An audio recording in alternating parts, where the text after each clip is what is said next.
Hey there.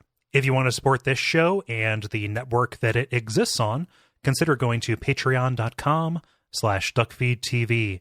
As of when this episode comes out, we're getting ready to roll out some new changes to that, so keep an eye on that space because we think it's pretty cool. Unrelated to that, I want to give a content warning.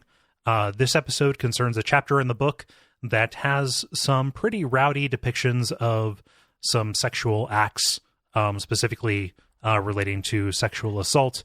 If that is something that is going to make your day worse by listening to us talk about it, consider skipping this episode maybe, or going through with the skip button or the fast forward button kind of under thumb. If that will not bother you, then continue listening. Let us continue.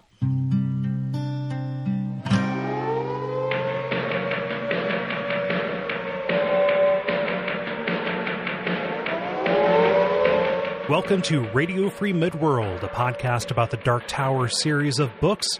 My name is Cole Ross, and today I am joined by Autumn Greer. Hey, that's me. Yeah, and by Jeremy Greer. Hello, I'm here as well. Yeah. Have we had both of you on an episode together? Only on the Duck Feed bundle, or the Diggity Duck bundle. Yes. 1408 episode. Yeah, the 1408 episode. This is the first publicly available episode. Yeah, and I would encourage people to go check that one out because that was a lot of fun. We talked about 1408. Yeah. But it is great that you're both here because this is an incredibly exciting chapter of The Wastelands, Door and Demon, the conclusion of the first book in this book, the Fear and a Handful of Dust, right? And this is a good one, too. I don't know how y'all feel about it, but I love this chapter. I love it. Yeah. I was very much looking forward to this. Like when I first read this, way back when, and by that I mean about 7 years ago, this was kind of the height. I didn't know that it would get any better than what we see at the end of this section. It's surprising that your notes are so detailed for someone who read it for 7 years ago. These are really good notes, Cole. Good job. Well, I mean, I've read it multiple times since then. Don't ruin my fan fiction. This is my headcanon. You're ruining it. Oh yeah, I'm calling these notes up whole cloth from the ether, from the mist 7 years ago. Not oh, good. Are these actually the notes from all the toasts that you have with all of your like high school writings? Like, are these your actual high school notes for your book report? No, I wasn't in high school 7 years ago, although sometimes it feels like it. Oh no, Autumn, just scroll down. You can see that Queens of the Stone Age logo that he drew at the end, right above of the circle in the mansion. Yep. I really drew a connection between that and certain tracks off of Rated R. So let's get into it because this is a really action-packed chapter, probably the most action-packed that we've seen since the end of the drawing of the three. And we ought to get started. So last time, as we took a break from Roland, Eddie, and Susanna traveling through the forest, we instead turned to look at Jake for the first time in a long time, living his life in Manhattan in 1977, slowly going insane as he leaves school and finds a vacant lot with a very important rose and a key whose very presence seems to kind of ease his mental anguish from being both alive and dead at the same time. And this is kind of his first step toward reuniting himself with himself. It's confusing. Go listen to the episode.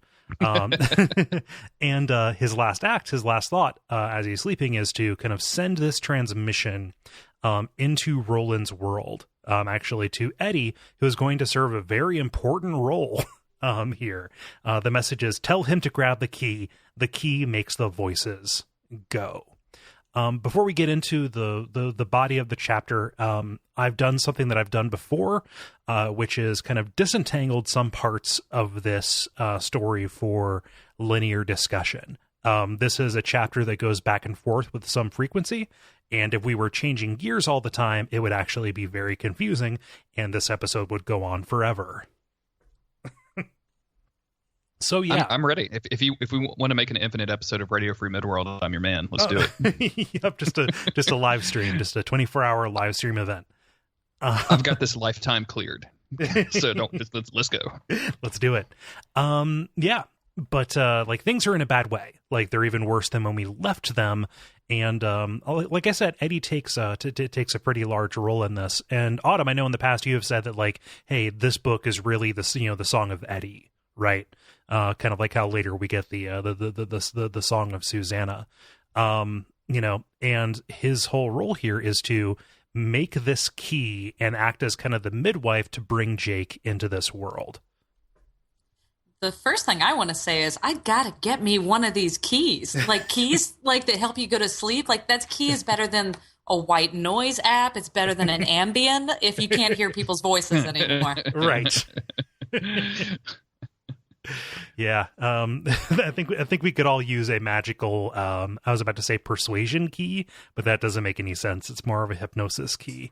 I love this thing. And I actually had forgotten, by forgotten, I mean, somewhere along the line just got lost that, all of these artifacts that are, and powerful and linked to Roland's world, like having this, kind of sway over people, doesn't just show up in the later books. Like it happens here. Like this key is a talisman of huge power,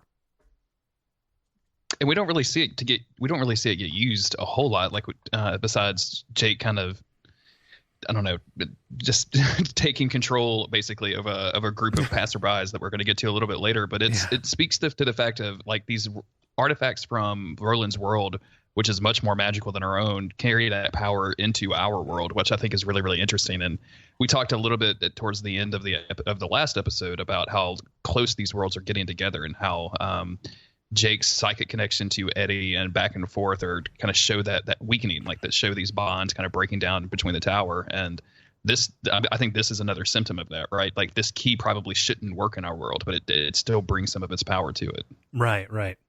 Yeah, and like that barrier is going to get so thin as to be non-existent, as this entire chapter is about opening that door between the two of them, right? So that Jake can pass through without without the benefit of death. That was a weird way to phrase that. Good. I thought that one thing that was kind of interesting about the key is that when Eddie holds the key, he hears nothing but voices, that being his brother's voice telling him what a garbage person he is. And it's exactly the opposite for Roland. He gets silence and Eddie gets voices depending on who's holding the key at any one time. Yeah, that's a good point. That is a very good point. I didn't notice that there was that inversion, because Eddie finally comes clean about what he is doing. Roland and Susanna have seen him working on this thing, but he's been really embarrassed about it, and it's because of those voices, right? He is carrying around his brother with him still, his brother Henry Dean, who in this chapter I have concluded looks like Scott Farkas from the Christmas Story. The bully with the yellow eyes. I don't. Who is the Scott Barkus from the Christmas Story? Now I gotta Google this. Ralphie from the movie's Christmas Story. Yeah. Yeah. Of course. Yeah. Of course. It's the bully who he beats the shit out of while swearing. And the physical violence and bloodying this kid is not the crime. The real crime is him swearing. That dude has a really prominent neck tattoo nowadays, Cole. So you're right on the money with him being fun. Good job. Weirdly, he went on to be a pretty an active actor. Let's say I think he was Christopher Titus's brother on the Titus Show, and also he played one of the supporting villains in a Resident Evil movie. So hey, he had a go of it. But he probably he's not enough of a celebrity to not just go to H&R Block like I do to file his taxes, right? I think so. I think that he fell back into the H&R Block tier of society. Yeah. So, but Eddie hands over the key, embarrassed, saying, "Oh, it's not really that good anyway." And it makes the voices go away. Like Roland starts weeping openly. This is the first time, in all of the hardship and all of the travels that they've seen so far, that Eddie has seen this. This. It's the first time that he would. I think he even says like it's something that he thought he would never ever see. Is Roland openly crying in front of him? And man, it's. I remember because they make Roland look so weak directly before this. Like Eddie is able to walk up to him without Roland noticing. which is something that Roland wouldn't do. He's looking and sounding like kind of weird. His eyes have this weird kind of haze to them, and I just remember feeling very pitiful. I remember thinking that Roland was very pitiful at this stage, and when he grabs that key and is like, "Oh my God, silence!" and starts weeping, it's just so great. Like you're like, "Yeah, the boys are back in town. They made it." I mean, he's even talking. He's saying, like, you know what I hope happens after I die? When I reach the clearing at the end of the path, I just hope there's some goddamn silence. I really like the way he even sleeps with it in his hand like a little baby. Like he falls asleep, and the imagery that he used, it just reminds me of exactly how a toddler sleeps. Just picture him popping it in like it's Maggie Simpson's binky. He's putting one of those fingers on his left hand into his mouth to suck on it, like one of his remaining thumbs. Yep. I'm really surprised that we don't get a scene where Roland just licks that little S curve that Eddie keeps talking about, right? That'd be super gross and apropos for a Stephen King novel. Yeah. So that resolves that, at least momentarily. Meanwhile, back over in New York side, on Earth side, I guess, we get a dream. We get Jake's dream of finding Eddie shooting hoops in this mashup of Brooklyn and the Bears clearing. I love the imagery here. I do too. This is really good. Yeah. Like Eddie wearing the shirt saying never a dull moment in Midworld, and kind of talking to him in riddles almost. Oh, and it's also, it is a super young version of Eddie as well, because, Jake's when and Eddie's when are only separated by 10 years. And we're going to see that, much like there was that coincidence with Jack Mort and Susanna over the years, they've seen each other before. Both Eddie and Jake have. And so, like, they have this weird connection with one another, which as a kid reading this, I just like it. Stephen King's novels have always kind of sort of connected together and always had like this weird overlapping fiction, and like seeing this kind of stuff just really, really worked for me. Like I would comb through every single word trying to find these tiny connections, and for Jake to have just known Eddie basically, like, oh yeah, I recognize that dude. He's wearing the Midworld shirt. That's weird. Yeah, because why not? It was really fascinating to me. I really liked it. Yeah. But this is persuasive enough. Eddie says, basically lays it all out saying, hey, I'm supposed to guide you. I'm supposed to take you where you need to go, but you need to make sure that I don't see you, that Henry doesn't see you, because he's kind of a real dick. And when he gets nervous, he, starts acting weird. So just kind of hang back, will you? But he's got his mission, right? I thought that was really cool because, as we'll see later in the book with a character named Blaine, there's a smaller or younger version of Blaine that's basically the same thing. Don't let him notice you. Don't let him hear you. That type of thing. Yeah. So there's a lot of bullies. Yeah. Oh my gosh. I just finished listening to it on audiobook, just because I've been doing a lot of stuff, listening to audiobooks. Fine. It's conducive to that.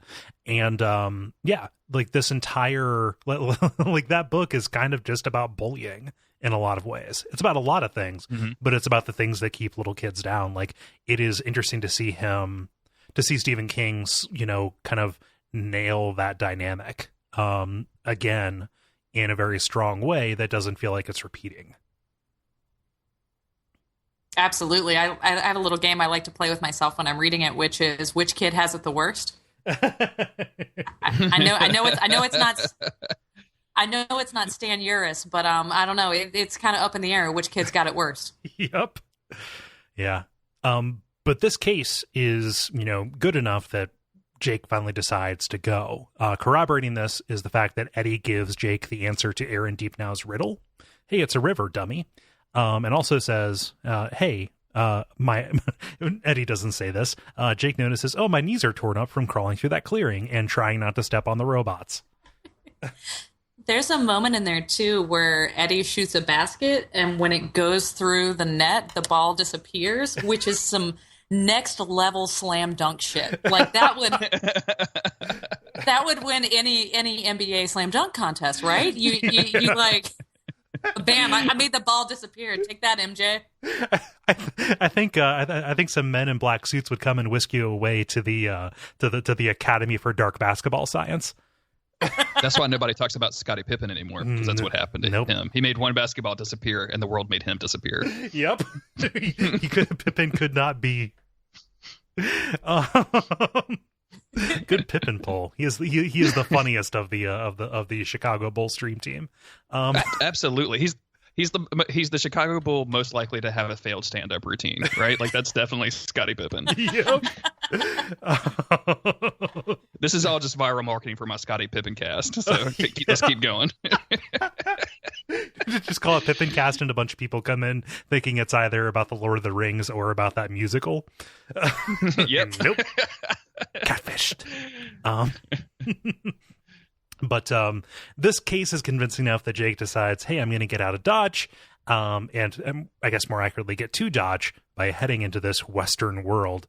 And he leaves kind of a heartbreakingly terse note to his parents.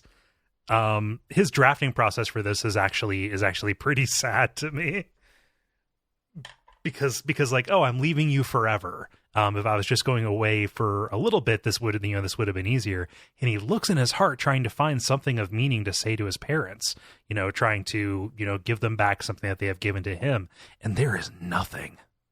Just absolutely nothing. It's so sad. He's even like, am I going to tell them, should I tell them that I'll miss them? Because that's probably not true. And I'm like, Jake, you're a kid. Just lie to your parents. Just lie to them. It's okay if it's not true. They won't ever know because you will literally disappear. Yeah, this is really, really sad. I like that Jake goes in here and steals like his dad's gun, which is why he sees this thing. I like the idea of him like, well, I've got to carry my own gun to go meet the gunslinger, right? Mm-hmm. But yeah, this note is just very heartbreaking. Just that please take care of yourselves. Love, Jay. Like that's just not a dictated but not read. P.S. Don't take any wooden nickels. Have a great summer. Yeah. Jake's shoes never worn. Bye, Mom. He just rides away on his Heelys. Yeah, exactly. Oh man, does Jake have Heelys? Because that would be a really great turn in the movie. I think if he had some Heelys. Gosh, if he has Heelys, and that's how he gets out of. That's how he solves most of his problems. Like instead of it's Heelys, but they're also those soaps grinding shoes. So when Roland drops him from the railroad trestle, he just grinds along the rails and it's like flips up double birds and says later boners, and he's gone forever. Go then, Roland. There are other 720s than these.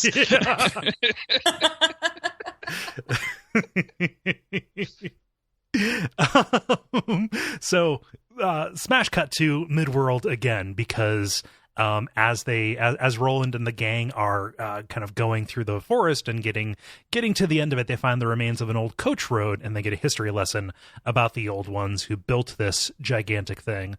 And they also see a Billy Bumbler, which Roland does not want to eat. In fact, says, hey, they're tough, they're sour, and I'd rather eat dog.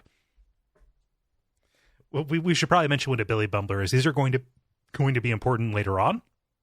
But these are like...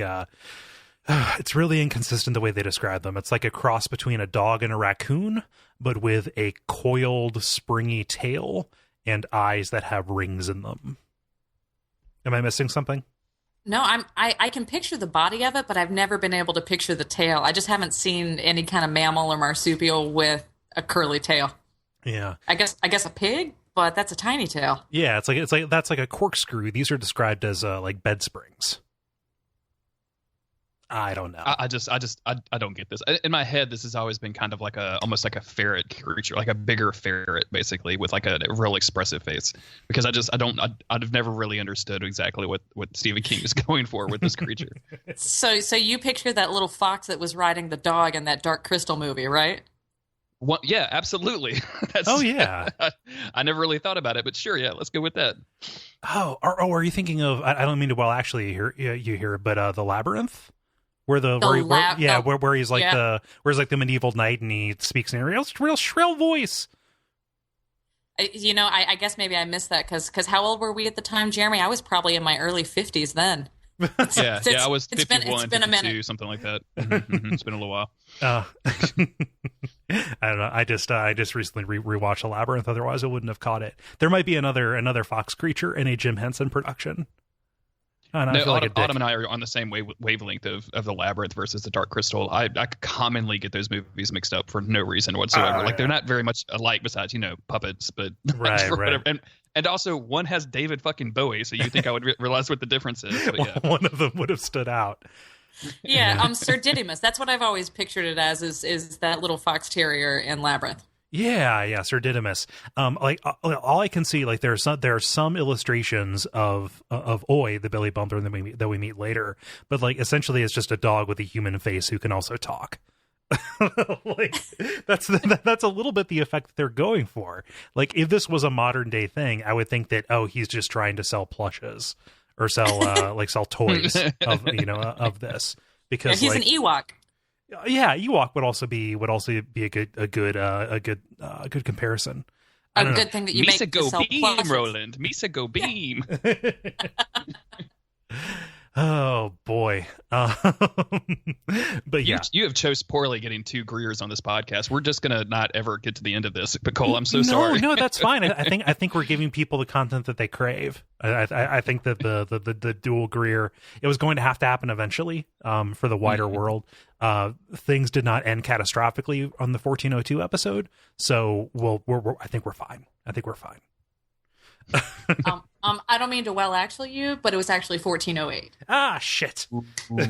Thank you. Now we are even. Man, I felt really bad about that. Oh, thank God. So they see these Billy Bumblers, and this is just like it's a little bit of, at this point it's a little bit of flavor, right? Like, they have these very strange animals here that taste worse than dog. Good to know. What doesn't taste worse than dog is something that I desperately want to recreate. I'm positive a recipe for it exists, but the gunslinger burrito. What I always think of now, I was going to say what I think of nowadays is like rolling into Chipotle, and they're like, "What are you going to have?" And I'm like, "A burrito." And they're like, "What kind of meat?" And I'm like, "Dried, please." And then they're like, "What kind of salsa?" And I'm like, "I'll have leaves. Thank you." Yes. And a dollop of your cheapest olive oil, please, so I can wrap all this together. We're Chipotle. Yeah, the Gilead Chipotle. Yeah. But it's them. Like Roland says, hey, this is a way to prepare this meat that is very good. It's dried deer meat wrapped in leaves that taste like a stronger version of spinach, which, hey, sign me up. And they're meant to be portable. You just eat them. They're like little spinach wraps. And that sounds great. And when we call them gunslinger burritos, it should be noted that that's definitely an Eddie name. Oh, for sure. Yeah. No, the gunslinger does not call them the gunslinger burritos. No. Yeah. And Eddie even later says, "Oh, they're burritos a la Roland," or something like that. Yeah. Roland probably just calls them popkins, right? Like, a gunslinger burrito is a popkin, right? Yeah.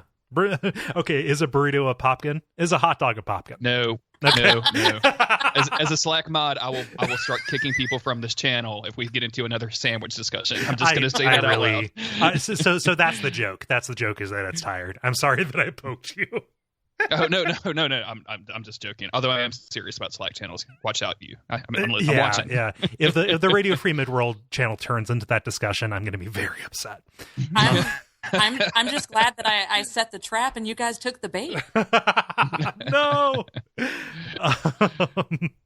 So a couple things happen here. As they are having their conversation over these burritos, both Roland and Susanna are pressuring Eddie a little bit because he is procrastinating on finishing the key, and they know why. Henry, right? And man, oh man, this whole process of making the key just makes me think, this is Stephen King responding to people putting pressure on him to continue working on books. Like Eddie's entire block and the voice that he hears in his head reads so much to me like writer's block. Mm-hmm. Being afraid of fucking it up, thinking that he's going to get almost there, but not quite. Yeah, if he just did one blog about a football team, then I would expect this was actually written by George R.R. Martin. But instead, he's just trying to carve this key. Yep. Also here, they find a marker at the edge of the forest which says, "Traveler, beyond lies Midworld." Now, this is confusing because, hey, this podcast is called Radio Free Midworld. Haven't they been in Midworld? Well, yes and no. Because Midworld is the name for Roland's level of the tower itself, more generally, right? Like that is, what is used commonly for it. But Midworld is one of the 3 kind of stripes of this land in-world being where Gilead was, mid-world being where Lud will eventually be, and then end-world being where the tower is. So it is a little bit of a metonymy. It is a larger name for a smaller thing. I did, while we were talking about them traveling, have a question. Since I'm on the line with two other super fans. Yeah. There was a moment earlier where Jake decides that he's going to go, he turns left to go down the left-handed path, and then there's a point where the gang is traveling with the wheelchair, and they opt to take the left-hand wheel rut. Mm-hmm. I know we saw in Rose Matter that Norman said that people usually just follow the direction of their dominant hand. Are any of the characters in this left-handed? Or do we have any southpaws? Notably, Roland is now. He's enforced. Yeah, Roland whacks off with his left hand, but he's dominant. Yeah. He's dominant with his right hand in other activities. Okay. Non-masturbatory activities. Yeah, I don't know why I was having trouble thinking of that word. I can't recall if either Eddie or Susanna are southpaws. I think Susanna maybe, but yeah. Just curious. I think that Jake is as well, because if I remember correctly, his Docker's clutch, like his shoulder holster, is under his right arm. Okay. Yeah. So there's at least that. And watch me be wrong, because literally this is just a coin flip. Yeah, it could be anything, and it probably changes throughout the book if I had to guess. Oh yeah, because we know how Stephen King do. So yeah, we're gonna get to that, because there's some confusion about what Keystone Earth is, but that's a couple of books down the way, isn't it? But yes, there is that, but they are, Roland marks this occasion, as momentous, because hey, we have passed beyond the first of our kind of milestone markers here. We are probably 1/3 of the way there, which is ridiculous because they've been traveling for like 3 weeks. And Roland has been traveling for thousands of years, basically. Yep. Roland gets kind of emotional right here, right? Like he's like, I just can't believe that that I've made it this far, or whatever. And it makes me think, like, Roland, what did you expect was going to happen? Like what? And we're going to get to it eventually about how he came to have this obsession with the Dark Tower. But even right now, I remember thinking, like, what did you think you were going to go through? Like, what did you think you were going to be on a boat? Did you think that there was going to be some sort of like express lane? Yeah, was there going to be some kind of magical train that took you almost all the way there? Yeah, and so it's interesting to me that he sees this and is kind of surprised by it, when I would have sort of expected him to know what was ahead of him, at least to a small degree, especially once they get on the beam. So, but I like it though. I like that there's this huge marker here that separates worlds. That's really nice. So. Yeah, I mean, so there's another read on that, which is, given all the hardship and everything that he's been through over, basically everything since the fall of Gilead to now, he never should have made it this far. So that could also be the disbelief as well. But he is pretty excited about seeing the River Send. Holy shit, it's the River Send. I never thought I'd see it. Like, what are you talking about? It's got to be like one of those things where you're on a vacation, like with your parents, and you like cross a state line, and you're like, wow, Texas, here we are. But like, you still have 800 miles to go. Like it feels like you're doing something, but you're really not.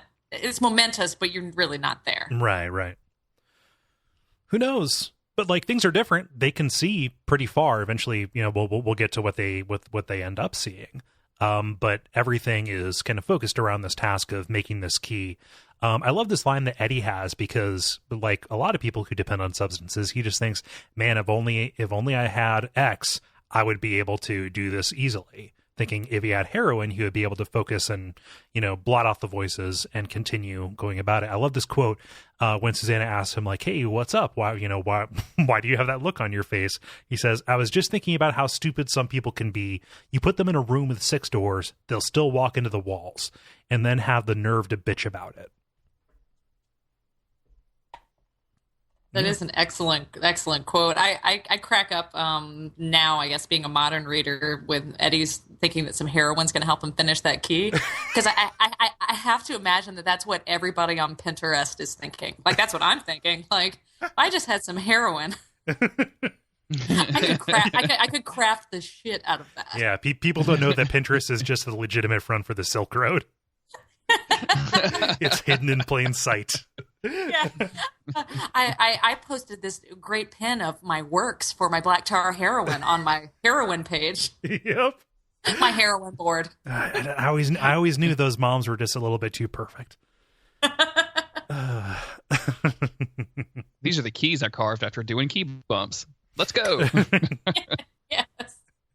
I really like this. In a room with 6 doors, they're still walking to the walls. I really like that quote. It's something that I think a lot of people have experienced, of just being like, why do I keep doing these same stupid things over and over again, even though I've been given the opportunity so many times to not do them. So it's just Stephen King has a way of expressing things that just really, really gets me, and this is one of them. When I read it again today to kind of catch up with the show, I just remember like turning it over in my head several times and thinking about the way it sounds and just really, really liking it. So a good metaphor is a wonderful thing, and it kind of encapsulates a lot of kind of what Eddie is going through, and to an extent what Jake is going through as well. You have the doors there, you have them being trapped and kind of trying to break out of these old hindrances that they had before, right? Like Eddie, no matter where he goes, he has carried not just, the demon heroin on his back, but carried his brother around on his back as well. Like,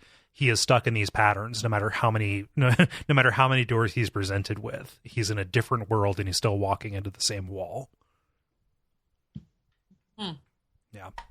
That is really clever, because I guess with that line as well, he's obviously been through a couple doors. This whole book is about pulling somebody through another door, and I guess you're right. He really hasn't gotten out of some of his mindsets. He's still stuck in the room, no matter how many doors he goes through. Yep. So let's talk about what they see when they cross this ridge, because it kind of lays out most of what we're going to be encountering. The first thing, way off in the distance, is a skyline that looks a little bit like New York. And this brings up some complicated feelings. Both Eddie and Susanna notice the similarity, and they have different reactions because, they have a complicated feeling about how much they actually miss New York. Whether given the opportunity, they would go back. And both of them kind of know that they wouldn't, because this is where that this is where they need to be now. I like this too, because go ahead, Autumn. I was just going to say what I really liked was Roland's description when he's talking about what the city represented, that it was the things we were trying to hold on to, like truth and light, before the darkness overtook us. I have to imagine that what happened was they wiped the climate change data off of the Midworld EPA website. That Yep. That must have been the start of what brought it all down. Yeah, they so Ludd pulled out of the Kala Accords. Yeah. Perfect. It was all over. Where's the fucking nightmare world we live in? Bango Skank was just a tweet that was interrupted by a staffer. Unfortunately, that's the thing that isn't really told in the books, but I bet Stephen King would definitely write nowadays. Oh, of course. Exactly. My new deputy of communications, Bango Skank. Yeah. Oh, jeez. I like this because Susanna and Eddie both kind of have the same thought. They're thinking about the city differently, but like Susanna looks at it and is like, I would give anything to see the skyline, the Manhattan skyline from such and such bridge. And then she thinks to herself, no, that's actually not true. I would be here in Roland's crazy world because of Eddie. And Eddie kind of has the same thought of like, this is the reason that I'm here. But I just like the fact that these two are just so incredibly in love in about 5 minutes. Like and God bless them. God bless the both of them, because if it happens for you, it happens for you. But man, like it's literally been like 10 minutes, and I know they've been through a lot, but still. Yeah. I really like Eddie's kind of next thought, which is, trying to picture what is there. He thinks, it may be inhabited, that may be full of Americans, is what he thinks of them as. He's thinking of right-thinking people. And he even goes so far as to picture a council of elders, straight out of The Dark Crystal, which is mentioned in this, weirdly enough, or The Last Starfighter, that gives them, this AAA approved red line map showing them the route directly to the tower, and sending them off with an entire armory of guns. Like, he is picturing just the most Deus Exy of Deus Ex Machinas. But even he knows that is too much to hope for. Yeah. It's heartbreaking knowing what they're going to find there, because both of them do have some form of hope about what is going to await them in this, in this civilization, right? And we're not gonna have to wait too long to actually see that.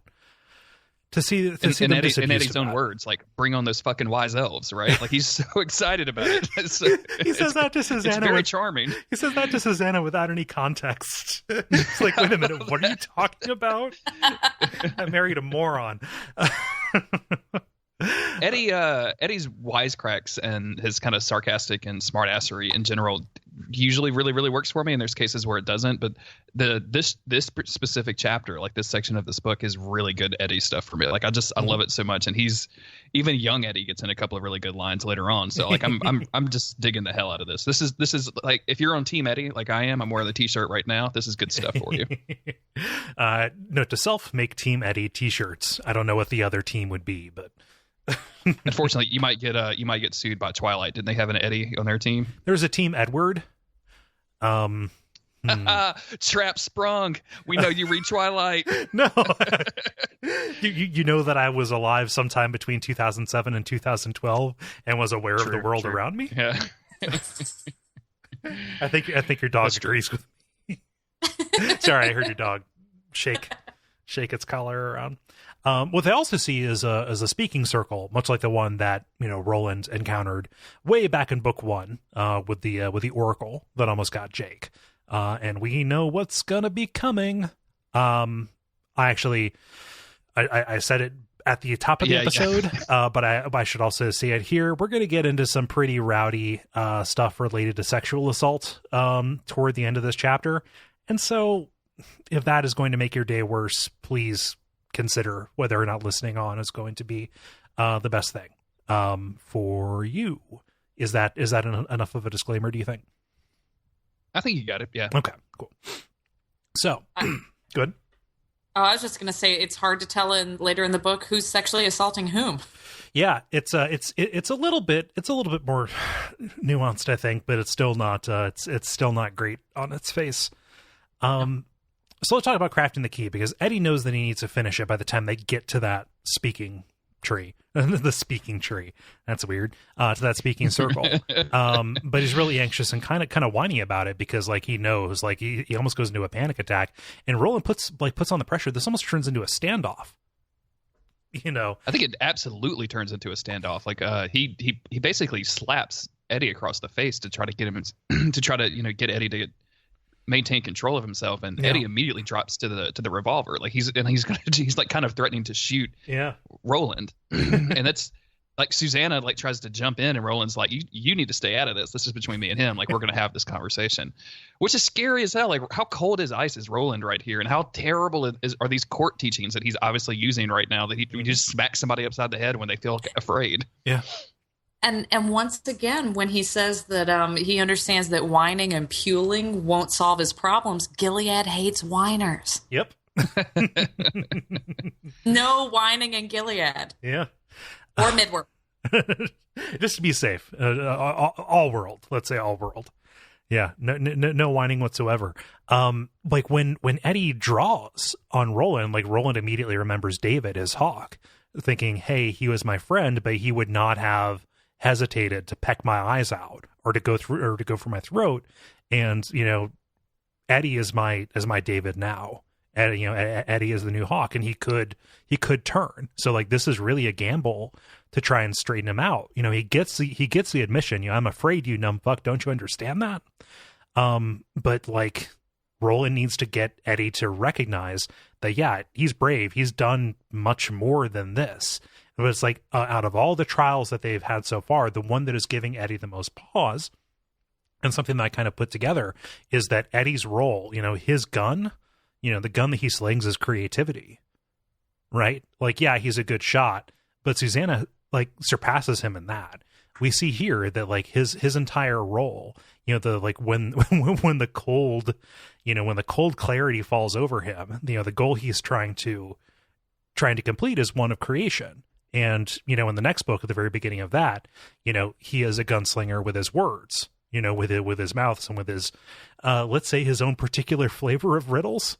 But it's like, it doesn't just have to be, it doesn't just have to be, you know, a gun that you sling, right? Like this is his role is to create. It's something a little bit more ephemeral, right? You know, this is the second time that Roland's almost gotten shot by a member of his team, and you know, they're in this book, and there were some dicey moments earlier in the previous book. What is like suicide by cop is a thing. Like, it's like Roland's trying to commit suicide by Ka-Tet. Like if I just antagonize my Ka-Tet enough, they're going to put me out of my misery, and I don't have to worry about finding the tower. I'm surprised that I don't have to chase this goddamn tower anymore. I'm surprised that neither Eddie nor Susanna just thought of winging him. You know, okay, I'll shoot, but I'm just gonna hit your shoulder or something to get you to shut up. Take 2 Aston and call me in the morning, bitch. Jeez. But like, this is enough to get Eddie to put what he thinks is the finishing touches on this. You know, like it's most of the way there, and even, you know, is almost ready to call it complete, but then he gets second thoughts. Again, I'm just going to read the quote here, you know, regarding him saying, "Oh, it's not right yet." He says, "Hey, that's just Henry again. That's all those years of never quite being good enough. You did it, buddy. It's just the Henry inside that doesn't want to admit it." Yeah. Voices and other people dancing around in your head. Right now, Susanna is like the most well-adjusted, mentally stable person in the Ka-Tet. Which is really saying something. Jeez. Yeah, she's got her shit under control. She uses that thing. She uses Detta like a superpower in this chapter specifically. Yeah, go back a couple of months and take that sentence back out of context. You're right. Susanna has her shit on point. A couple of months, but Colt, 10 minutes ago. Yeah. It feels like no time has passed whatsoever. I know I keep saying 10 minutes, and I'm doing that as a joke, people. I don't mean literally 10 minutes, but it really feels like no time has passed since, you know, they drew her into this world. I was even just thinking of like the show. Go back a couple of months in episodes and hear us like, you know, kind of defending her portrayal. Like, no, like, understand, she becomes a really solid bro. That's true. That's true. Oh. But the more good. I was going to say, it is really nice though when Roland and Eddie kind of make up, and Roland's they're going back through with the forgotten the face of your father and everything. Your father sees you very well, Eddie, I think is what he says. Like that's a really nice little moment, and it makes me feel like there could be a market for maybe like a 1-900 number where someone pretends to be your dad and tells you that he's proud of you. Oh, there totally would be. Dad chat. It totally is. Yeah, there has to be already. Like, Tumblr has already invented this with their weird daddy fetish. I guarantee you. Yeah. like I would pay $1.99 a minute to have somebody be like, "Autumn, I'm your dad, and I'm really proud of what you did at work today. So proud of you." Like, great. Let's take this. Autumn, I just have one question. Why buy the cow when you already have the milk for free? I'll do it. We live in the same house. Let's go one step further and just make it like an Uber for somebody to come and have a catch with you. You know, like, man, I could really use some catch right now. Let me dial a dad and get a dad over here to play catch. Dial a dad, I love it. It's a catch escort service, though. I mean, everything is above board and legal. So that's the thing that would immediately turn into prostitution. Yeah, I'm not a whore. I'm a baseball player. Okay. Oh, jeez. But as the morning breaks, in the distance, they hear a sound. I think it's oh gosh, Eddie thinks it's drums. Roland thinks it's machinery. And I think Susanna thinks it's a heart, you know, beating off in the distance of the city. And that's a cool reveal when we get to it. And it relates to the opening of the show. Now let's go back over to Jake's side of things, because time works differently between these two worlds, and this is something they realized in this chapter. But, you know, I think it's like what one of them moves slower in relation to the other. What has been several days for Roland, Susanna, and Eddie has been, a few hours for Jake as he, heads out of his house and starts walking kind of subconsciously southeast, trying to make his way into Brooklyn from Manhattan. And he has himself a nice little day out on the town. There's really one part like where I really love this. It's like I've lived in the city my whole life, but I've never done these things. There was one point, though, where he stops for a knee high and a sweet sausage, and I'm like, is this the Great Depression? Like, were people drinking Sounds like knee somebody highs has never in the had 80s? a sausage in a knee high. I remember references to knee high and like in MASH, right? I just feel like I've only seen the knee high logo in old Cracker Barrel country stores.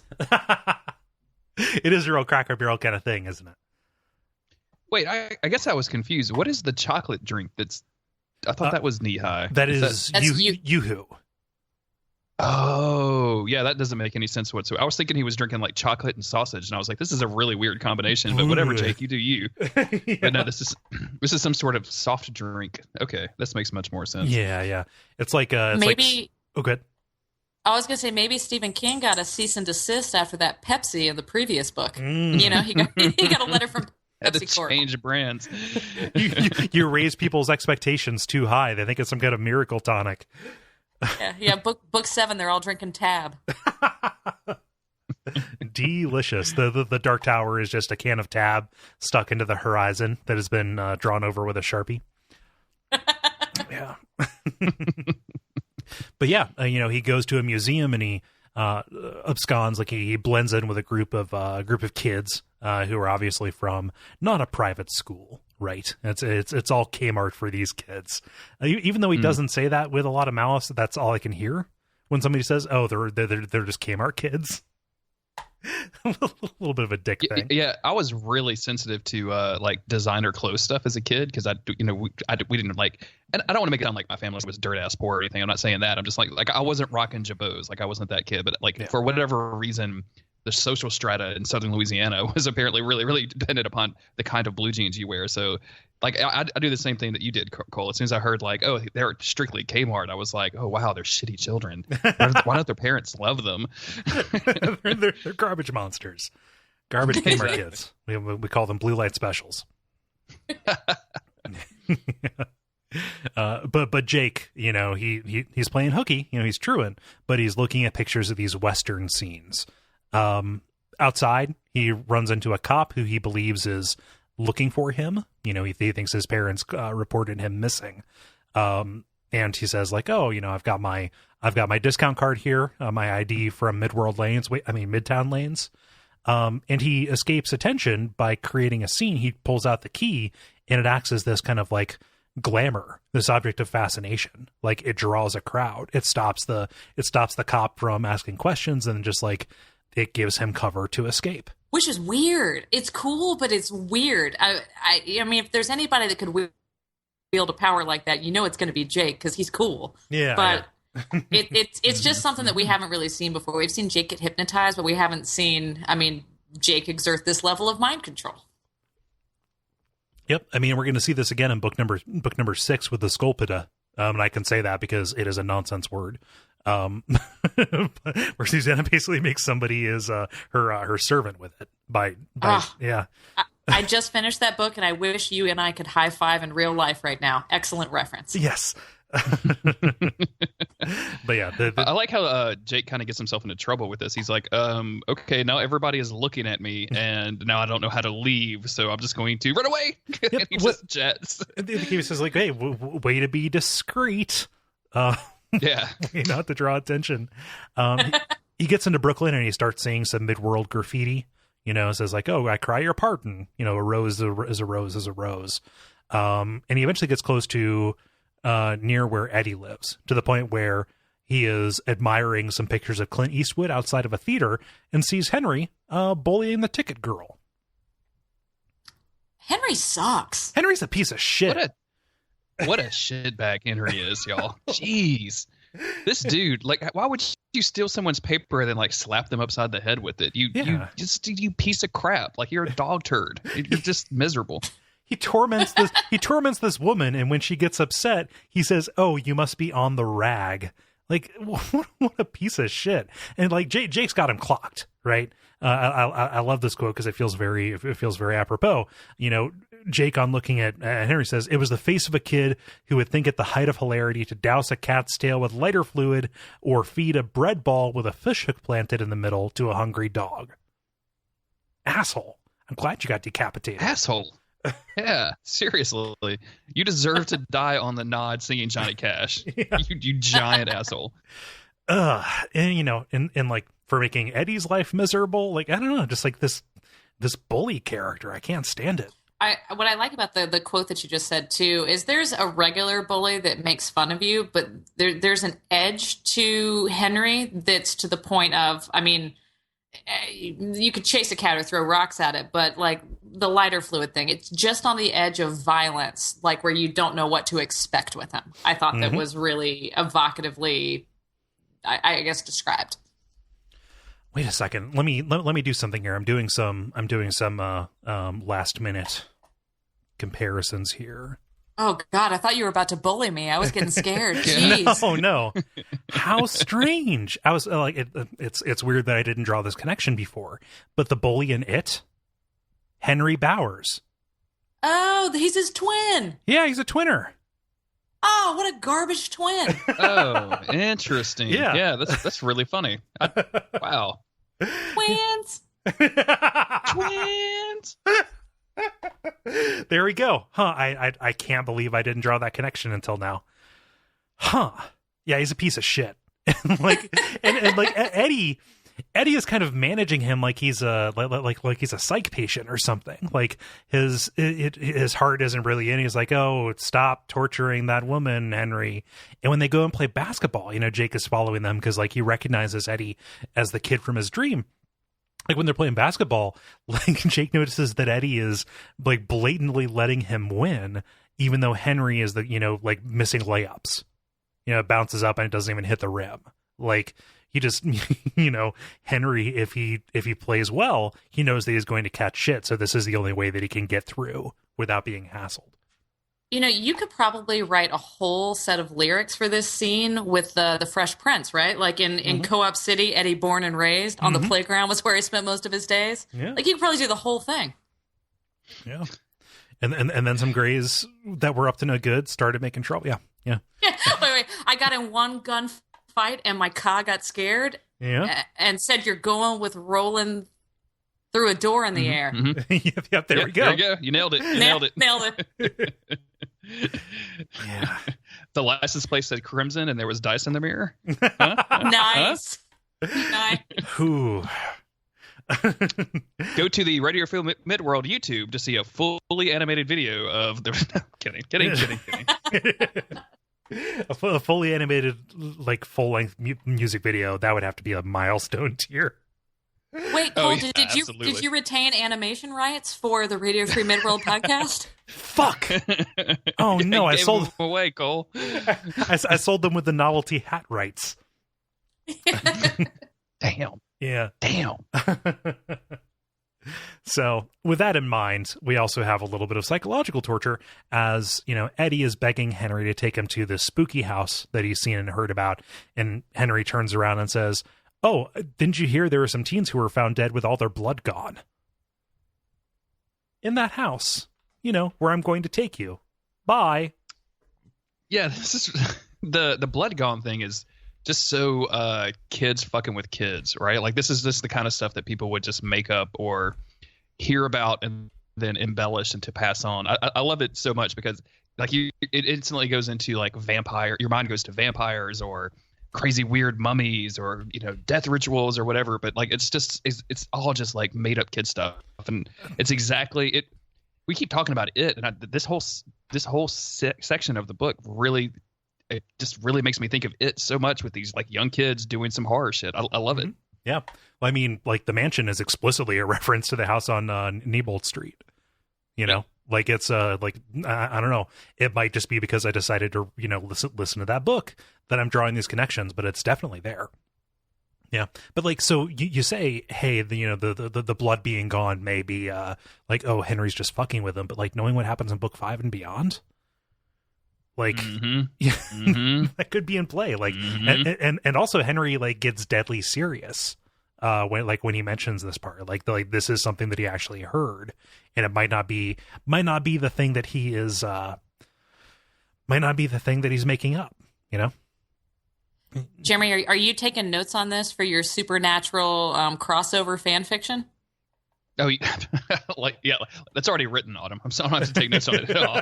This is done and done. Yeah, I tried offering notes on that before. He is not hearing it, Autumn. Nope. Don't send me unsolicited emails. I'm just like Marvel. Like, don't send me unsolicited ideas in the mail, because I will just return them unopened. Because I have my own shit that I'm doing. It's a liability thing. It's not that you don't care. It's not that you don't think. Not that I don't good. care. Yeah. I would love to read it one day. Yeah. So Henry and Eddie decide to head off to that mansion in the neighborhood of Dutch Hill, and this is where the stories kind of get interleaved again, because parallel motion is happening, as you know, an Eddie on one side is leading Jake to the mansion, and an Eddie on another side is leading Roland and Susanna to the circle, right? So we're going to be ping-ponging back and forth. Sorry about the confusion. We will try our best to keep it separated, but they are they are on opposite sides of a very thin wall at this point. And when they get to the mansion, not the mansion. Fuck! I just said I was going to make it not confusing. When they get to the circle, Eddie notices that it smells exactly like the old mansion did. Like he can smell the plaster and the rotting furniture and all of that. And even Jake on the other side, when he gets to the mansion itself, he can notice this kind of eye-watering smell, saying like, oh gosh, it was like a beastly zoo smell. Let me see here. Oh yes, below these smells was another, the smell of some beast's lair. Again, drawing that comparison to the house on Neibolt Street, which smells like it, right? The presence of this demon. And if there was ever a time to drop some mescaline, oh man, is it now? Because things are about to get real. You're not going to need to see forests burning on the horizon. It's going to be much closer, because like they roll up. Eddie needs to do his business inside the circle, and because the way these circles work, guess what? You have invisible demons who are going to come and use sex as both its weapon and its weakness, right? So Roland's like, all right, if it's a lady, I'm on deck, and if it's a dude, you're on deck. And Susanna says, well, what if it goes both ways? And like, well, we'll both work together, I suppose. And very specifically, Roland tells Susanna to call up Detta in order to kind of like cope with this, in order to be a more formidable force to kind of take the psychological brunt of what is going to happen when this demon emerges, again, invisible, appearing just as, the eye-watering smell of gin and juniper, and running straight at her, right? I feel like Roland could have helped out a little bit more. I know he pulls Jake up a little bit later, but for, like, Eddie's carving a door, Susanna's doing what she's doing, Roland's sitting on his dead ass for most of this. Yeah, he's supervising. like throw a hand out or something, Roland, like... I mean, throw a hand out. Jesus Christ. Throw a hand out? I don't know what this means. I mean, just like, help it along, I think is what she was saying. I'm assuming my dirty-minded wife was talking about throwing a hand out. Oh, yeah. Oh, yep, there we go. Yeah, there we are. Yeah. I mean, it just seems like a real short straw kind of thing. Like, oh, whoops, it's a dude. See ya. Like, come on, Roland, get it together. I'll be over here holding up the tarp so Eddie doesn't get wet. Yeah, put me in, coach. Like, yeah. Roland already knows that the most erogenous zone that a speaking demon has is behind its knees, and yet does not spend any time on the knees whatsoever. It's really ridiculous. Yeah, it's a real fuck you to Susanna. It's a real fuck you to Susanna. This whole thing reads really weird to me. Like, we've seen this with Roland in the first book, where he had to subdue the speaking demon by fucking, basically, and this is the twist on that. And I really feel like Stephen King is trying to be, and of course not at the time, because we didn't use that kind of language at the time, but nowadays he's trying to be very woke, right? Like this is Susanna reversing the rape.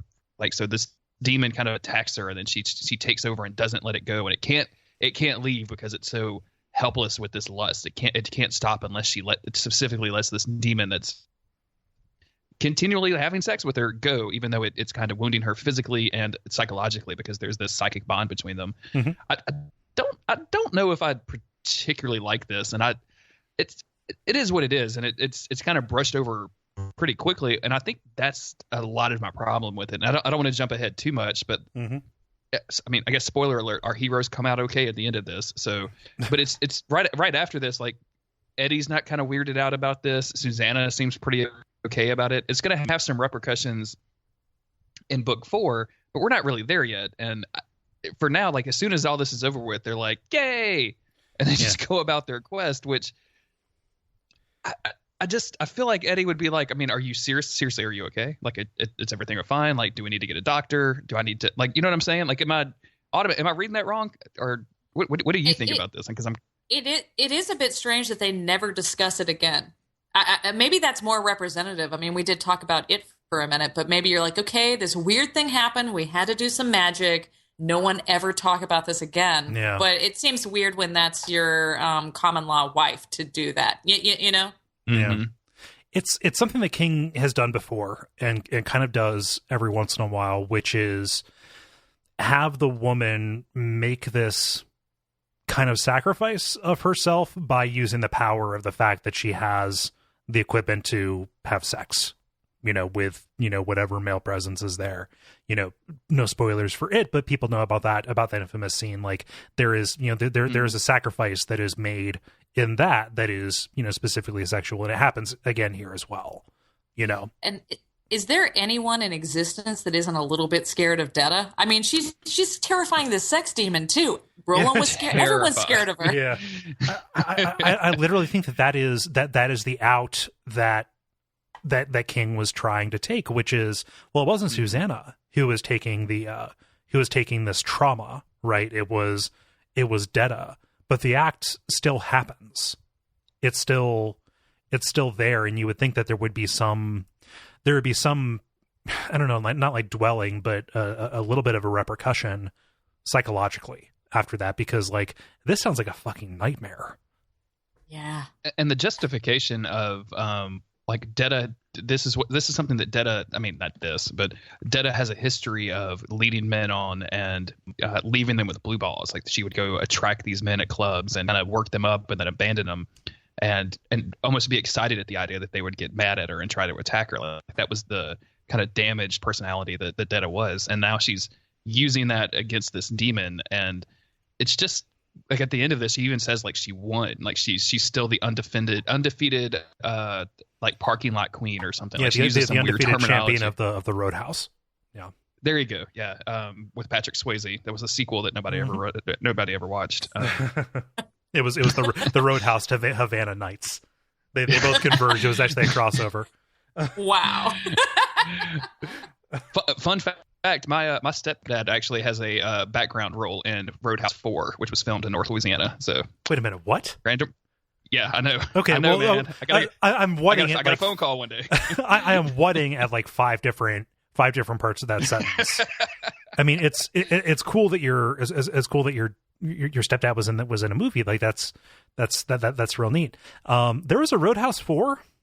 Apparently, they just kept making those films. Just like they just kept going to whatever garbage direct to DVD at a truck stop kind of release. And Louisiana for a while had like a bunch of tax credits for filming movies. So it was really easy to like film movies in Shreveport, and they were looking for biker looking dudes. And Autumn could attest that my stepdad is an extremely biker looking dude, like 6'7", ponytail, tattoos, the whole nine. So he's got the ZZ Top beard. Oh, nice. Yeah, totally. Yeah. So yeah, like he was in. Anyway, we're getting way off topic. I'm sorry. No, back to the brutal sexual assault, everybody. Yeah, why not? Well, wait. Just to tie it in, there is a little part there when they're introducing Detta into this speaking circle nightmare, where they say she had legs in those days, and as the song says, she knew how to use them. That's a ZZ Top lyric, right? I think. Yep. Nicely done. It is. Yeah. Mm-hmm. Huh. Yeah, ZZ Top is just spread throughout this entire thing. Huh. I guess it's not the song of Eddie. It's the song of ZZ Top. Yep. Oh man, the song of Dusty Hill. Yeah. It took me a minute there to pull that up. I know the one guy's last name is Beard does not in fact have a beard. So this is going on, and it's going to be going on, in the background of all this. But the gambit is that Detta is fierce enough to keep this demon busy, because of the fact that it's its one advantage is also its one weakness. Again, a comparison to it. But meanwhile, back on the other side, Jake decides to enter the house. Right. I love how he describes the appearance of the house from the outside, specifically the color, saying, "Oh, it was once probably painted white, but now it's a dirty gray, no color." Which immediately put up my antenna. That's the color of the desert. That's the color of the Mohaine, right? This dirty like gray, that. no Yeah. color. Yeah. And Jake gets a sense of menacing off of this, like, oh, it's like a dangerous dog which is pretending to be asleep. And as he walks into it, he hears it waking up. He gets that smell. He sees that the inside of it has these strange dimensions. He sees wallpaper with dancing elves on it, which, yeah, it's the house on Neibolt Street from It. It's not the exact house, but it is a similar, nightmare haven, I guess, would be a way to describe it. Who is the decorator in this house? They've got a daguerreotype of a lynching. Yeah. They've got wallpaper covered in elves. Like, It's it's the same person that decorated the room 1408, right? Like, it's the same kind of style of, oh, is that just fresh fruit? Or no, that is definitely rotted fruit. Like, at one point, Jake sees all of the kitchen cabinets are open, and he sees a dead mouse, and then he kind of starts because he's like, oh wait, that rat's eyes are moving and they're white, and he's like, oh no, that's just straight up maggots. Never mind, there's maggots moving around in this thing. No big deal, guys. Call it off. No big deal. NBD. This whole section is so gross, like with the spiders falling on him, and then the spiders like fall down and get squished by their own weight, and he's smashing. He's getting bit. He actually gets bitten by a spider in this, and it's reading it today. Right after I got home from work, I'm on the couch, like just hanging out, having a great day. And I'm just like trying to I'm wiping my arms, just trying to get non-existent spiders off of me because it's so creepily written. I hate it so much. Just the idea of them being so overripe that the fall makes them splat. Ugh. This is the worst episode of Fixer Upper on Home and Garden ever, right? Yep.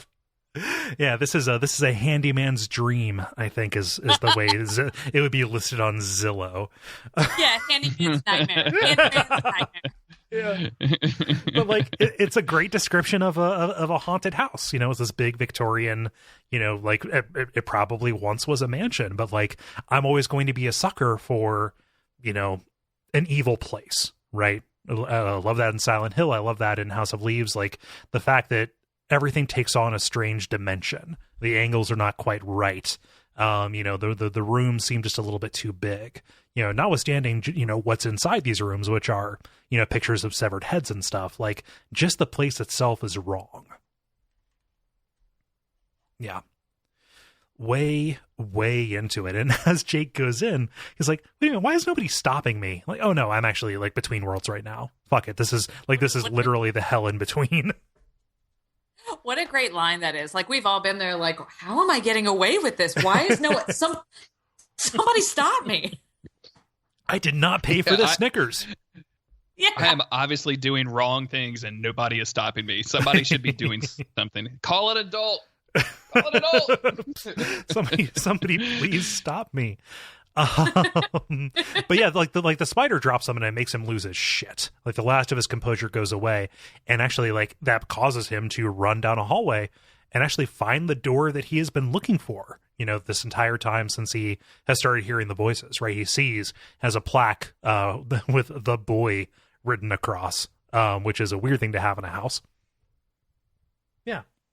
I mean, depending on where the lock is. If the lock is inside the closet, then you get the boy on the outside. And I'm kidding. Don't put locks on the outside of closets, guys. It's really gross. Yeah, it sends a message. But yeah, he's there. But it's not just that there is a demon in the house. it is that the house is a demon. As the doorman, oh gosh, I love this image so goddamn much. The face starts like pushing out of the plaster like somebody walking through a wet sheet.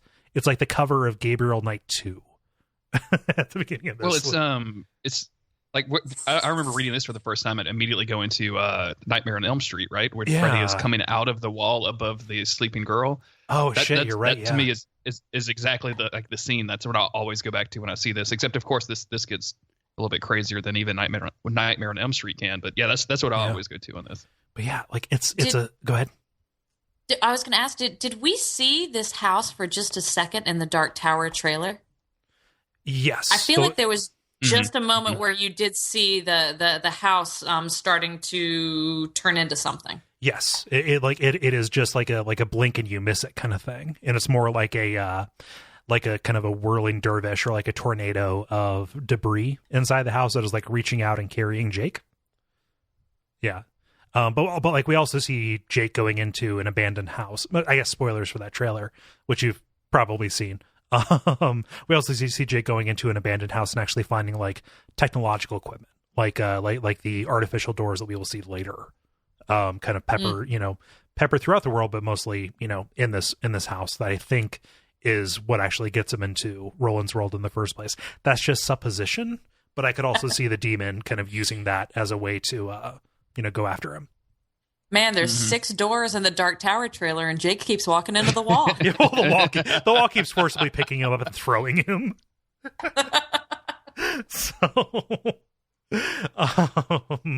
But yeah, this plastic face starts emerging like Freddy, from the wall, and actually like its body starts assembling out of the debris from the house around it, like. The wallpaper, one of the elves turns into like a tattoo on its forehead. And this is gigantic as well. Like it's, one big arm that is free and reaching out, grasping for Jake as everything else is kind of building out into the rest of his body. And this is the time pressure on Jake's side as he has to fight this off. But oops, he dropped the key. What a doofus. You doofus. Jake, you doofus. Come on. Because it wouldn't be a horror movie if somebody didn't, drop the key while they were fumbling for the lock. He's 11. Come on. Okay, yeah. I have watched enough horror movies in my life to know that any kind of important item, you just want to strap that shit to your wrist. Yep. Like get a little static, where there's anti-static lines, and just have it. As soon as you drop it, you just snap it right back into your hand, and you're done. That's all you got to do. Go to Hot Topic, get yourself a wallet chain. Yes, Jake. Please, Jake. This can go on our fake Facebook wall for Jake, Cole. Come on. Went to Hot Topic today. Bought a wallet chain for my special key. for my special hypnosis key. Also an Avenged Sevenfold t-shirt. Key. Yeah. Sevenfold. I love the moment when Jake's scrambling and nothing's working, and the house actually eats little man's pants.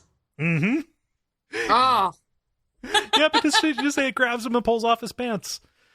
Yeah, he eats it. It reminds me, we were talking about Chipotle earlier. It reminds me of when I accidentally eat the foil without meaning to, and I'm like, I wanted the burrito. Now I have foil in my mouth. Like, he ate little man's pants. Yeah. This that demon better be careful, or else he's going to die of appendicitis, or I guess water cooler inflammation or water heater inflammation. Yeah. So, but he manages to get the key back up and opens it up, but he finds that no, this is like one of those conjoined hotel rooms because there are 2 doors. Mine is made of wood. This other is made of earth. It's actually kind of bizarre. I love the inversion of space between the 2 of them.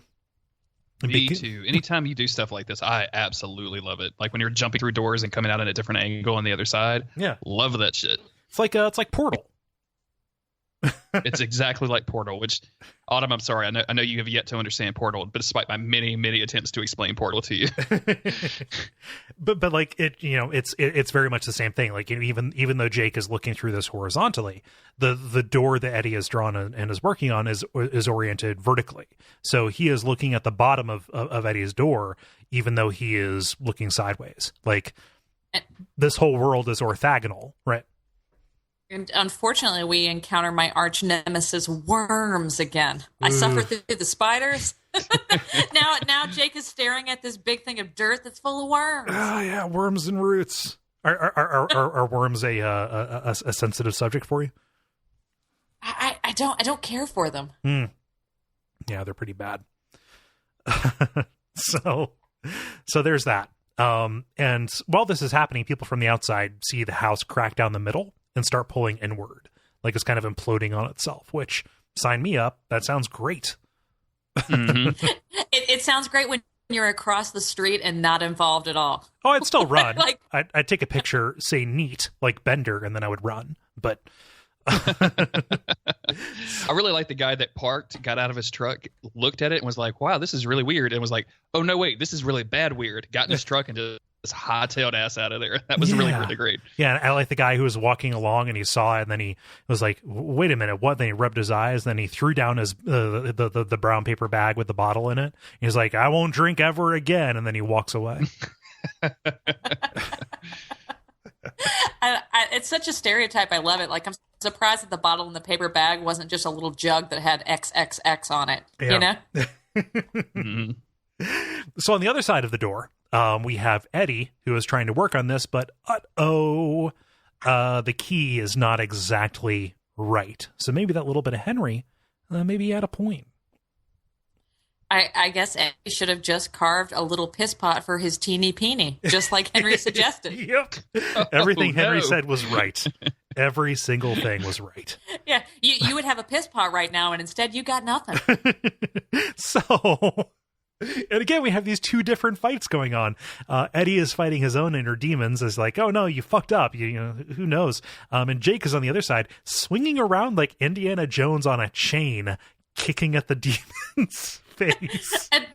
And again, he's got no pants. Yep. He's just wearing his little boy briefs. He's got his little He-Man underoos on, like. Because he's 11. Absolutely right. You're accurately describing the situation. But I love this. What happens on the other side with Eddie? You know, he's beating himself up, and after all this time of being tormented by voices, you know, of his brother, of his mom, the gunslinger cold drops over him. The same sensation that went over Susanna when she had to make the shot and take out the dish on top of Shardick's head. This clarity, and you know, all of the other voices fly away, and he hears his own voice. You know, you saw the shape of the key in the fire, you saw it again in the wood, and both times you saw it perfectly. Later on, you put a blindfold of fear over your eyes. Take it off, and look again. It may not be too late, even now. And with this pep talk that he administers to himself, he goes full surgeon, reaches over, says, "Scalpel," and then corrects his error by shaving off a nearly transparent piece of wood. He was that close. What I'm saying is, Eddie is damn good, and I want him to make me a chair. I guess in that case, I should walk back what I said earlier. Roland did throw a handout to help things along. Here's a knife to finish the carving. There you go. Yep. But this is enough. This is enough to actually get him to lift up this piece of earth and open the door between them. And something bizarre happens. I guess I never paid that close of attention to how things resolve, how they actually get rid of these two demons, right?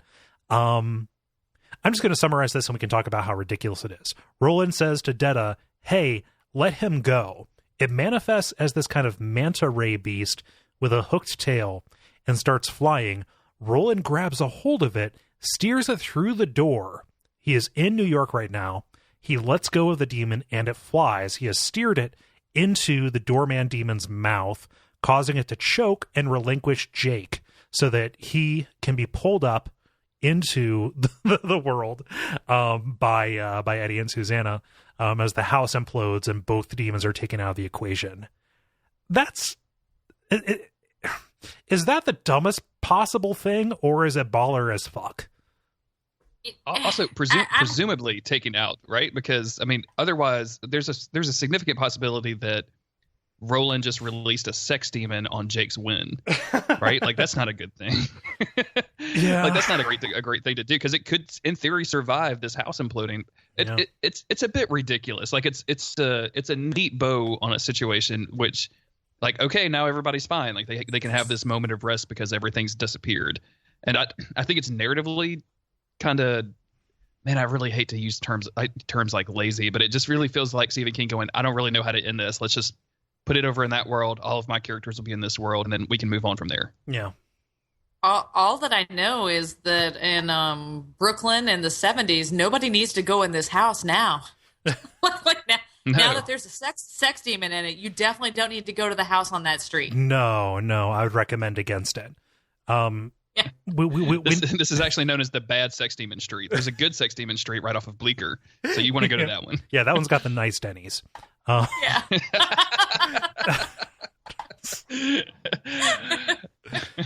La Quinta, I mean, sex demon, and also next to Denny's in Spanish.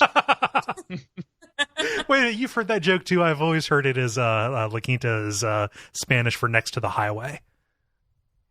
That's a good one too. Better. Autumn, I think Autumn told me this. Yeah, Autumn always says it's Spanish for next to Denny's, so that's pretty good. Nice. I did learn that from a middle-aged man. So I can't. I did not invent it. It was somebody at a Denny's, I think, when I was like doing a sales trip or something. He was like, "You know why they call it La Quinta?" And I was like, "What, old man? I don't know." So gotta credit my sources. Yeah. Thanks, old man. Yeah. So this whole process, thanks, old man. What do you think, Cole? You didn't really comment. Do you think this is badass or not? I don't think it's badass. I think it is suitably goofy for this series.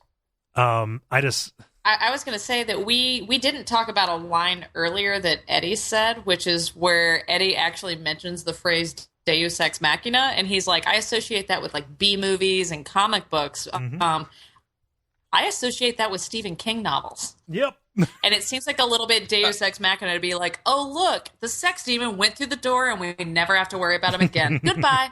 Yeah, it's pretty Deus Ex Machina. All I can see is Roland had to get the last laugh on this. Like, it was one final thing to seal it all up. And because of the proliferation of these sex demons and where they arise from, I have to imagine there are others in our world and when. So I don't know how bad I feel about one being there, because they're kind of all over the place, as we find out later. I am a bit baffled, but I don't know that this is the appropriate time or place to talk about it. Probably the time and place to talk about it is later in books 5, 6, somewhere in there. But this isn't the sex demon that Roland saw originally, like shifting aspects or anything, right? Is this a new sex demon that it's fine to just send to Jake's world? Yeah, this is a new one. Mm-hmm. Cool. Because this one is overwhelmingly like masculine, is what is how Detta describes it when it comes into the speaking circle. Yeah, she's overwhelmed by its masculinity or whatever, which sounds really gross now that I say that out loud. So sorry. That smells like gin. Yeah, those are the two scents that Brute Cologne is based on, right? Gin and juniper, huh? Yeah. Yeah, just like the famous Snoop Dogg song, Gin and Juniper. Yeah. So I think the mechanics of what you're talking about are explored later on. I believe that these are two different demons between the two of them. Yeah. Moving on beyond that, this whole thing has been a very unsubtle metaphor for birth, right? Even back to when they were talking about, like, oh, he said knife like it was scalpel, like he was in an operating room delivering a baby, talking about if the key wasn't carved perfectly, Jake would surely die, just as a baby who was delivered with the umbilical cord wrapped around his neck would die. The fact that this demon has kind of partially unclothed Jake, and he emerges into this world pulled out by the hair, bleeding and battered, into this, wet and scary world. It's all there. Like it is not very subtle. But it's still there. Like they have merged the two timelines, and, they kind of have this moment of being reintroduced to each other. Does this rebirth, I guess, metaphor work for the two of you? Because I mean, you're right, Cole, that it's very not subtle. Roland calls Eddie a midwife several times during this entire section where they're trying to get Jake out of this. Yeah. There's a description where when they come out of this door that they literally say they come out of it as if they were being birthed. Like it's not subtle at all, but I don't understand why they have to do it. Like it's, to me, like it's this process is emerging more than a birthing. Does that make sense at all? What I kind of took away from it, and this might be reaching a little too far, but there was a line earlier that we didn't mention where Eddie is talking about being nervous about the key, and he says, like, help me find some guts. That's my wish. Like, help me find some guts to try and finish this key. It seems like, I don't know, there's almost like a Wizard of Oz kind of motif. Like, Eddie needs some courage. Like, he literally says, I need guts. Jake wants to go home. Like, he's like Dorothy. Like, I just want to go to the real world, which is mid-world.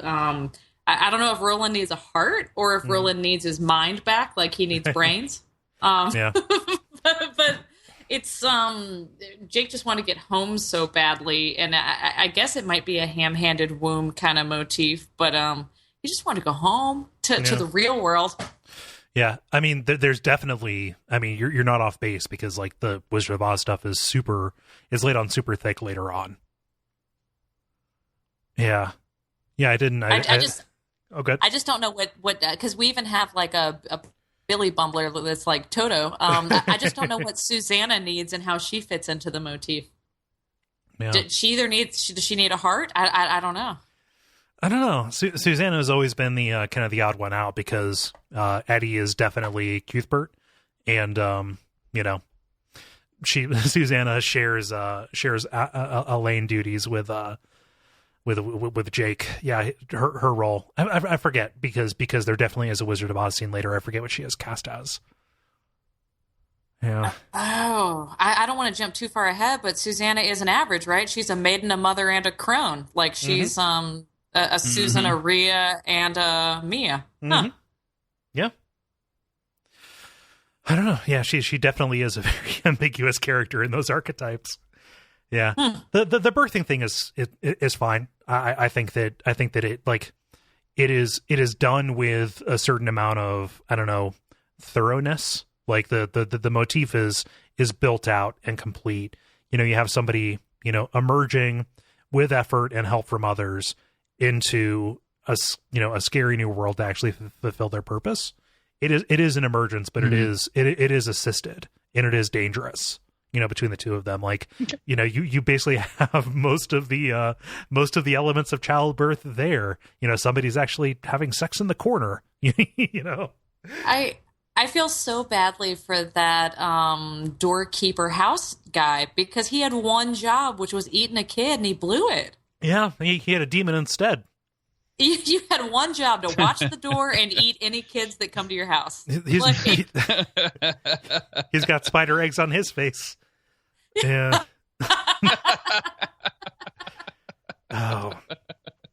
But Jake goes first to Roland and says, "You won't let me drop this time, will you?" And Roland says, "No, not this time, not ever again." But he doesn't really mean it. He still will put the tower over Jake. Like, he says it, but he doubts, But sometimes that's what a father has to do, is say something they're unsure of, in a way that makes somebody else believe that they're sure of it. It just, as somebody reading this again and just strongly identifying with Jake and just, wanting Jake to be okay, right? Like, I just want to protect him, as the young teenagers say nowadays on the internet. Just protect him. Hearing like Jake say, "You won't drop me anymore," and Roland say, "Of course not," and then internally he looks into his heart and he realizes he'll do anything for the Dark Tower, which is basically the way the text reads. It's like, "Fuck you, man." I think that was kind of my turn on Roland a little bit. Yeah, Roland's great. I love Roland, but like, wow, already, like give this dude a week of just pure love, and then start thinking your bad, weird thoughts about the tower. But he instantly goes back to the tower every single time, and it shows you how driven and how obsessive he is about it, and how a lot of this stuff is kind of his own fault in a lot of ways. That the things that are going to happen eventually. Yeah. I just man. Oh, I'm sorry, Jake. I'm sorry. I'm sorry you fell in with such a monomaniacal shithead. Yeah. You chose a poor father figure, man. Like I'm. I was going to say there is a perfect Office moment in here, right? Where Roland says, "Oh my God, I would never drop you," and then they cut to him with the camera and he's shaking his head, just silent, like, "Oh my God, we'll be friends forever." They cut to the camera and he's shaking his head. That is a classic. What the hell? Mahiri. What is Mindy? Kelly Kapoor. That's Kelly Kapoor. It's a classic Kelly Kapoor moment. Just looking at the camera and shaking her head. Nope. Ryan, I'm pregnant. Nope. Oh gosh, psych.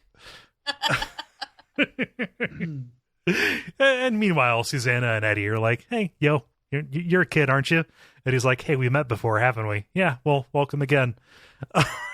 Is your dad a what does he say? Does your dad own a train company? And Susanna starts laughing like, "No, he's a dentist. What are you talking about?" I don't understand that one bit. I don't know. Maybe not growing up in the part of the century that Stephen King grew up in, I cannot readily identify train manufacturers. Maybe Holmes is a kind of train. I have no idea. But like, yeah. Well, no. This is the choo-choo thing, right? Because it was her. Shit. The kid's name was Susanna. Mr. Martin's name, the president of the company, his daughter's name was Susanna. Yeah, Holmes. Yeah, fuck. Okay, yeah, I totally missed that. Huh. Oh, when he comes here, he says, "Oh, you haven't gotten to the train yet." Kind of ominously. Yeah, and so the chapter ends again with Jake's composure. He's put on a very brave face, even though he's had a big day. But he hugs Roland again, and he finally, starts weeping. And we end, this chapter and this section of the book with another reminder that no, nothing is certain. He's still not sure if he's going to have to sacrifice the boy again. And Wastelands is the coolest. It's just the coolest. It's so good. Just like when I first read this, the combination of the bear attack and the house attack, yes, it's not subtle. Like, it is a ridiculous outsized horror thing. Outsized was kind of the word of the week when we talked about that particular chapter. It's back again, but it is a kind of horror and a kind of metaphysical fuckery that I'm like way down for. Like, my jaw was just agape when I read the section at the start. Yeah. But yeah, like how about you guys? Like, this has been a ride. Any final thoughts on this, Autumn? I guess that I am me. The Ka-Tet is the boys, and we are cracking into a cold one, which is the second half of the book. Those are memes, y'all. Yep, Those are memes. We are dating ourselves. It is May 31st of 2017. Yeah, that meme has been good for like 2 days, so it's going to be dead in another 45 minutes. Oh, definitely. Like, we're recording this like 2 weeks, I think, before the episode comes out. But you're right. We're about to crack into like. There is something there, right? With the boys, some lobsters on the beach, like cracking into a cold one, which is Roland's hand. I mean, there's a lot going on here. Yeah. All the pieces are in place. Jeremy, how about you? I mean, again, I talked about this last episode, and I'll say it again. This book just moves at the first, and we get so much of a glimpse into things that are happening in this world, and the cosmology of this universe expands so greatly during this book that I just can't help but love it. I love all of this stuff, even this weird speaking demon, sex demon thing. Like, it works within the confines of the novel, and I don't find myself minding it that much. I just, man, like, Jake is so awesome, and Jake and Roland being together is such a great moment. Like, you feel like these two family members that have been, distant from one another have reunited, and we actually like almost have our full Ka-Tet together. Like, we think at the end of this book we have our full Ka-Tet together, and oh man, like all of this stuff is so good. Like I feel like when I listen, especially when I listen back to these episodes, and I'm over enthusiastic about it. But y'all, I actually just really like this book a whole lot. Like it's not me just being super excited. Actually, it is just me being super excited about this book. Let me rephrase. Yeah, but it's, you know, justified, right? Like there is a tremendous amount of cool and affecting stuff, and you get to see these characters kind of being the highest, best, most active versions of themselves, right? Mm-hmm. And it's, I mean, Eddie has really great moments. Susanna has really great moments. Roland is kind of like almost an absentee dad in all of this. He doesn't do a whole lot, but man, you get to know Jake so much. Mm-hmm. Roland is the classic absentee dad. Not that I'm saying that out loud, but yep. you get to learn Jake so much. Like you learn that character and him being brought into this world, and now I feel like our quest can finally begin. I feel like finally in the middle of book 3, like we finally have a good quest started out, right? Like this is the beginning of the Lord of the Rings, where we finally got our 7 people together. So yeah, the Fellowship is together. The Fellowship is together. Almost. Spoilers. Almost. Just about. and like it's almost together. We just need somebody to run out of the woods and say, "Hey, you want me to come with you?" Okay, sure, why not? Yeah, exactly. But yeah, I love the way this chapter is constructed. You know, we undid a little bit of that by disentangling it, but like it is, you know, these 2 parallel narratives that are converging, right?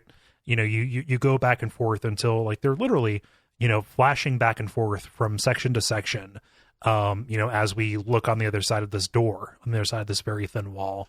I think the birth metaphor is pretty good, even if it's, you know, not used with the very lightest of touches. It's hard to answer for the Detta and speaking demon thing, and I think that even where that goes ends up being a little bit kind of you know, in the overall scheme of things. You know, like the fruit that ultimately bears. But that is not enough for me personally to outweigh kind of the awesomeness of this demon, to outweigh, you know, how with it Jake is, and to kind of outweigh Eddie finally throwing off the yoke of Henry, finally being able to, you know, enact this, you know, ultimate creation and, you know, do something concrete for himself and for the group. I really like your use of the phrase "with it," because that's exactly what Jake is throughout this first section of this book, is absolutely with it. He's just fucking got it, and it's so cool. Yeah. That's my new like orphan fantasy, right? It's not that you find out that your parents were royalty. You find out that your parents are gunslingers. Like Elmer, you're not my dad, Elmer. Roland's my real dad. Not my real dad. You can't tell me what to do. Awesome. Well, good. I'm going on French leave. See ya, Elmer. That doesn't mean what you think it means. Not you, Jake. This is somebody tells Jake that, yeah, you'll be shot for that. You realize that, right? So we'll be back next time with the next chapter, which I believe is like Ka-Tet and Bridge or something like that. I would need to look at the sheet. The next chapter, with another assembled panel. Thank you so much, Autumn and Jeremy. Autumn, where can people find you on the internet? You can find me in the Radio Free Midworld Slack channel on the Duckfeed Slack. You can also find me on Twitter at Mrs. Greer. That's MISSUS Greer. Awesome. And Jeremy, same question. You can find me on Twitter at JG Greer. I do a lot of podcasts about a lot of different things. So the week we're recording this, I actually have a ridiculous amount of content coming out. So this has been the hashtag week of content for me. So just go to that Twitter and I retweet all of that stuff. Yeah, that's really about it. Nice. And yeah, you can find me on other shows on Duckfeed.tv and also at Cole Ross on Twitter, KOLEROSS. And we'll be back next time with more. Please leave a rating or review, or tell your friends about this show. Because we are in the swing of it. And until next time, long days and pleasant nights.